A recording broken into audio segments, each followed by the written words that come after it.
A 750 éves győr és a 20 éves egyesületünk megünnepléséhez hasonlóan most is készültek nyugdíjas társaink szavalattal.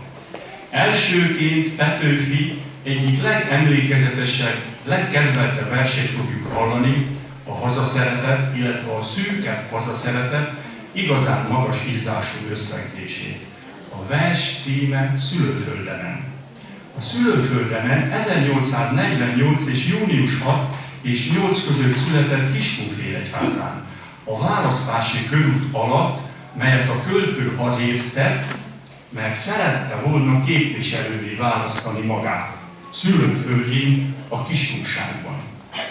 Ez nem sikerült, de a vers megmaradt. Íme a bizonyíték, aki szavalja, Lukács Erzsébet. Fogadjuk szeretettel. Petőfi Sándor, Szülőföldemen. Itt születtem én ezen a tájon, az alföldi szép nagy rólaságon. Ez a város születésem helye, minthogyha Dajkám dalával vont el. Most is hallom dalt, elhangzott bár.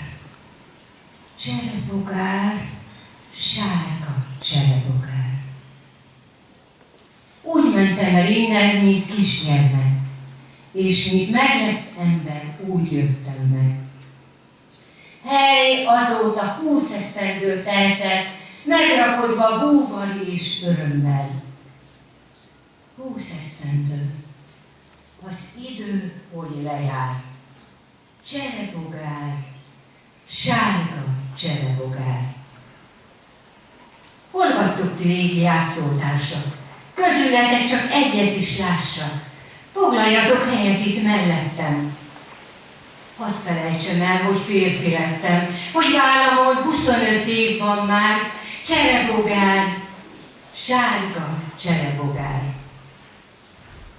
Mint nyugtalan madár az ágakon, helyről helyre röpköd gondolatom. Szedegeti a sok szép emléket, mint a méh a virágról a mézet. Minden régi kedves helyekbe jár. Cserebogár, sárga cserebogár. Gyermek lettem, gyermek vagyok, gyermek lettem újra. Lovagolok fűszfasipot fújva, lovagolok szélaj nádkaripán. Vájúhoz még? Lovam inni kíván. Megitattam. Gyélovam, gyébet jár. Cserebogár, sárga cserebogár. Megkondul az esteni harangszó. Kifárad már a lovas és a ló. Hazamegyek.